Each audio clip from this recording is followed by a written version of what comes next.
আসসালামু আলাইকুম প্রিয় শিক্ষার্থী, যারা ষষ্ঠ শ্রেণীতে অধ্যয়নরত রয়েছে 2025 সালে বার্ষিক পরীক্ষার জন্য প্রস্তুতি দিচ্ছ, তাদের জন্য আজকের এই ক্লাসটি। তোমাদের বইয়ের পঞ্চম অধ্যায়ের আমরা একটি সৃজনশীল প্রশ্ন সমাধান করবো বীজগণিতের। আমরা যদি একটি তথ্যার্থ পাচ্ছি, সে তথ্য হলো বলা হয়েছে তিনটি ক্রমিক বিজোড় স্বাভাবিক সংখ্যার যোগফল টি অর্থাৎ 30।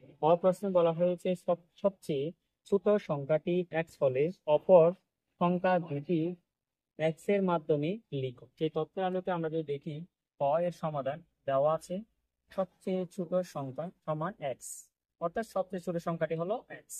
এর তথ্যের আলোকে সুতরাং বলতে পারি অপর যথাক্রমে এক্স প্লাস টু এবং এক্স প্লাস ফোর। প্রশ্ন হলো এক্স প্লাস টু কেমন হলো আর x plus two x plus four কিভাবে আসবে। আমরা একটু বিষয়টি খেয়াল করি। এখানে বলা হয়েছে কি ক্রমান্বয়ী। ক্রমান্বয়ে বলতে 1 2 3 এভাবে যায়, এটাকে ক্রমান্বয় বলা হয়। আবার বলা হয়েছে বিজোড়। তাহলে বিজোড় ক্রমান্বয়ে যদি আমরা লিখতে যাই, তাহলে অবশ্যই আমাদের দেখতে হবে এখানে প্রথমে আসবে বিজোড় সংখ্যা হচ্ছে 1, তারপরে ক্রমান্বয় হলো 3, এরপরে হচ্ছে আমাদের 5, দেন হচ্ছে 7 and 9 11, এভাবেই যাবে ক্রমান্বয়ে বিজোড় সংখ্যা। তাহলে আমরা যদি এখানে একটা পার্থক্য খেয়াল করছি, সেই পার্থক্যটা হলো প্রথমটা যদি 1 হয়, তাহলে দ্বিতীয়টা হচ্ছে 3। তাহলে এখানে কত যোগ হলো?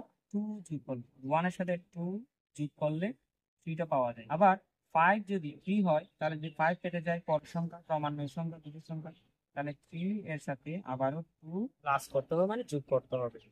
আর যদি আমরা 7 পেতে চাই, তাহলে 5 এর সাথে 2 যুক্ত করতে হবে, মানে প্লাস করতে হবে, তাহলে অর্থাৎ 7। তো আশা করি বুঝতে পেরেছি আমরা বিষয়টা। দেখো এখানে সেজন্য হয়েছে কি, একটি সংখ্যা যদি এক্স হয়, তাহলে পরের সংখ্যাটি এক্স প্লাস টু হবে। এরপরের ক্রমান্বয়ে বিজোড় সংখ্যা হবে এক্স প্লাস ফোর, অর্থাৎ 2 আবার 2 বাড়বে, মানে 4 বাড়বে এখানে, সেজন্য 4 এসেছে। অর্থাৎ এখানে আমরা যদি দেখি, প্রথমটা যদি 2 বাড়ে, দ্বিতীয়টার মধ্যে এই যে 2 2 অর্থাৎ বেশি বেড়ে গেল, অর্থাৎ এখান থেকে আমরা যদি এইখানে চলে আসতে চাই, তাহলে এখান থেকে আমাদের হচ্ছে 4 বৃদ্ধি পেল।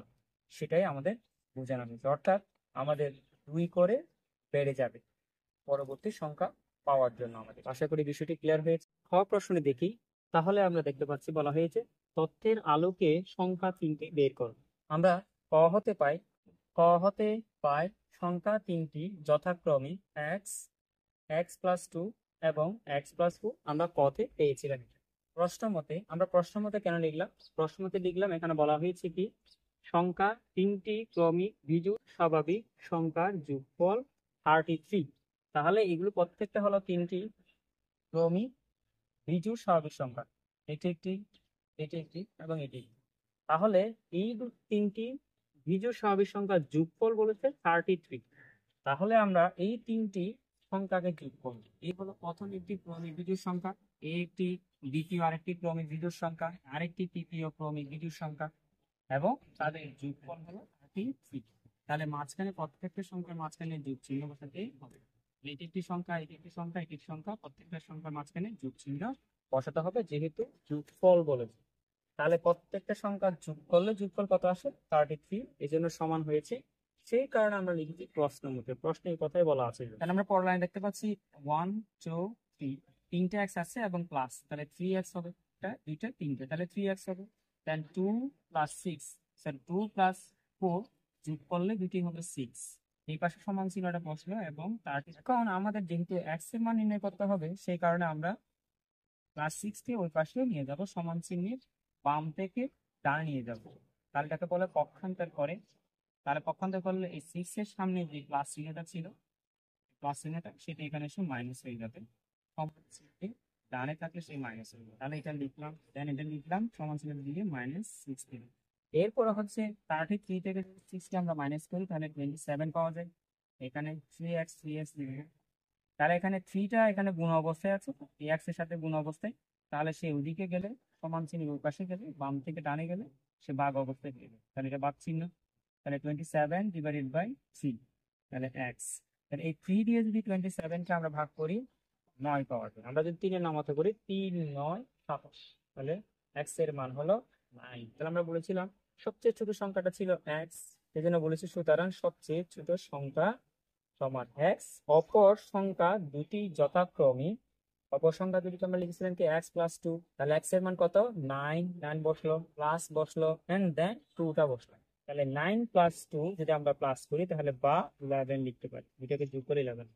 তার একটি সংখ্যা কি ছিল x+4, তাহলে x এর মান কত 9, এটা লিখলাম, প্লাস লিখলাম, দেন 4, তাহলে 9+4/12 13। আশা করি সংখ্যা তিনটি আমরা পেয়ে গেছি। বিষয়টি ক্লিয়ার হয়েছে আশা করি। এখন আমরা গ প্রশ্নটি দেখব। কত বলা হয়েছে y একটি সংখ্যা যার 3 গুণ, প্রাপ্ত সবচেয়ে ছোট ও সবচেয়ে বড় সংখ্যা দুটির যোগফল অপেক্ষা 2 বেশি, y এর মান নির্ণয় কর। এখন আমরা ক হতে y সবচেয়ে ছোট সংখ্যা হলো 9, সবচেয়ে বড় সংখ্যা হলো 13, এটা লিখে নিই। এখন এখানে একটা কথা বলা হয়েছে সবচেয়ে ছোট ও সবচেয়ে বড় সংখ্যা দুটির যোগফল। সেজন্য আমরা সবচেয়ে ছোট এবং সবচেয়ে বড় সংখ্যা দুটির যোগফল এই কথাটা লিখে নিই। তাহলে সবচেয়ে ছোট সংখ্যা হলো 9, এটা আমরা হতে পেয়েছি, আর সবচেয়ে বড় সংখ্যা হলো 13, এটা পেয়েছি। এই দুটির যোগফল হচ্ছে 22। দেন আমাদের বলা হয়েছে কি প্রশ্নবোধ আমরা লিখেছি কেন, এখানে বলা হয়েছে কি y একটি সংখ্যা যার 3 গুণ, তাহলে y একটি সংখ্যা, এই যে y একটি সংখ্যা লিখলাম, তাহলে 3 গুণ হলে 3y, যদি x একটি সংখ্যা হতো তাহলে এটা 4 গুণ হলে তাহলে 4x হতো, যদি এখানে 2 গুণ বলতো তাহলে হচ্ছে 2y, যদি এখানে z একটি সংখ্যা হয় এর 5 গুণ বলে তাহলে 5z, এটাই হবে। আশা করি বিষয়টি বুঝতে পেরেছি আমরা। তাহলে এখানে যেহেতু y একটি সংখ্যা 3 গুণ মানে 3y, এটা বুঝলাম 3y, প্রাপ্ত সবচেয়ে ছোট সংখ্যা বড় সংখ্যা দুটি যোগফল, তাহলে আমরা সবচেয়ে ছোট এবং বড় সংখ্যা দুটি যোগফল 22 পেয়েছিলাম, 22 লিখলাম।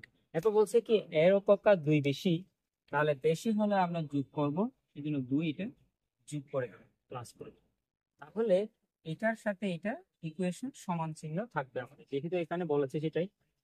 y একটি সংখ্যা যার 3 গুণ, প্রাপ্ত সবচেয়ে ছোট ও সবচেয়ে বড় সংখ্যা দুটির যোগফল অপেক্ষা 2 বেশি, সেটাই বলেছে। সেজন্য আমাদের বলছে y এর মান নির্ণয় করো।